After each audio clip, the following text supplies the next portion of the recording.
Hello internet friends. In this video I am going to rivet the ribs to the right wing spar. Right? Okay, so in the previous video I basically drilled out and punched out all the rivets because I wanted to switch the orientation. You should not do that. Apparently I'm good at drilling out rivets now because I didn't damage any of the ribs, which is hard to do. So apparently I'm good at it now. Which is a useful skill to have because you're eventually gonna have to draw lots of rivets, but the potential for damage is very, very, very high. So I'm impressed with myself, or maybe it was just dumb, stupid luck. I'm gonna assume it's dumb, stupid luck and try not to do that ever again. Okay, so I'm doing this and I realize, wait a second. Aren't there people that live with me in my house for free? Like I buy them food and toys and stuff. And then I realized this could go a lot faster if I involved them. So got them some ear protection and got them to come out and help me rivet. I had two of them. One of them was unclecoing and then doing the rivet gauge to make sure that it was bucked sufficiently. And then the other was on the other side, just sticking the rivet in the hole. Eventually they got tired of that and wanted to switch it up, so they switched roles, but in the end it worked out great. I think maybe 20-30 minutes and we got through the whole thing. So if you are building an RV and you need to rivet ribs, that is hard to say, alliteration, I think, or consonants. Oh, now I have no idea. I need to go back to English 101 and learn my sounds. Okay, so if you are riveting ribs, some little helpers could definitely speed things along.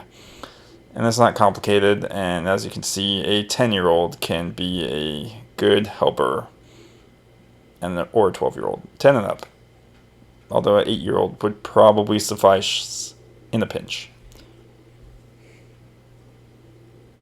And I'm happy to report that after all of that effort, my rivets are pretty much perfect. Super happy with the way everything turned out. The ribs are very flush against the spar. So, yeah, I think it was worth it, although I will never do that again because drilling out those rivets was scary. Like I said, I think it was just dumb luck that everything worked out. Okay, so then the next step is to bolt the ribs together, and you saw the gauge there, and if you want the gauge, scan that QR code and it will take you to Aircraft Spruce so you can buy it. You're welcome. And yeah, it makes it super easy to sort and size the AN bolts. And as you can see, I have a container that has all the AN bolts sorted by size, so that way when it says get an AN 3-17A, I can just go pick one out, and I don't have to use the gauge every single time. Without the gauge, you have to measure the bolt in 30 seconds, and then figure out how many 30 seconds it is, which is no fun, so don't do that. Wait, is it 30 seconds? Maybe it's 16ths.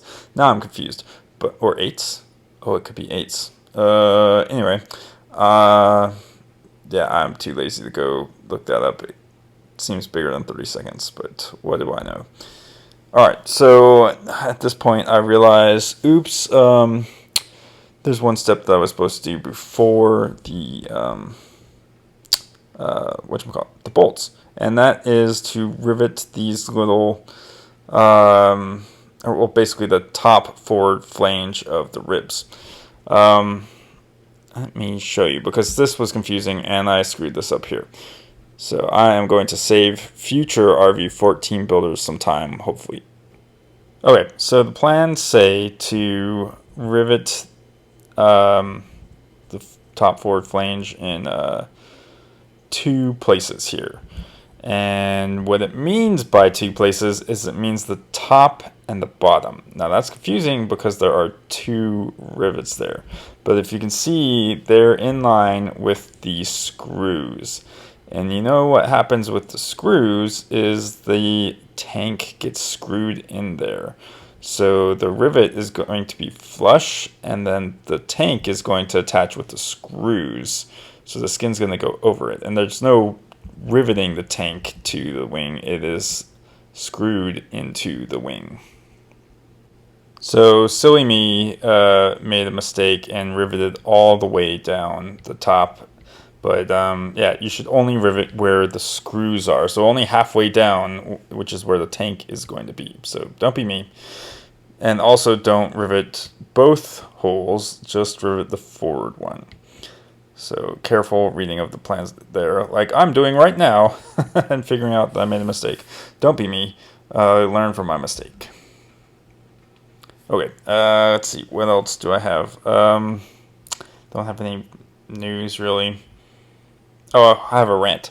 So this morning I went out to check my mail because I haven't done that in a while, and my mailbox was full. And you know what it was full of? Political ads.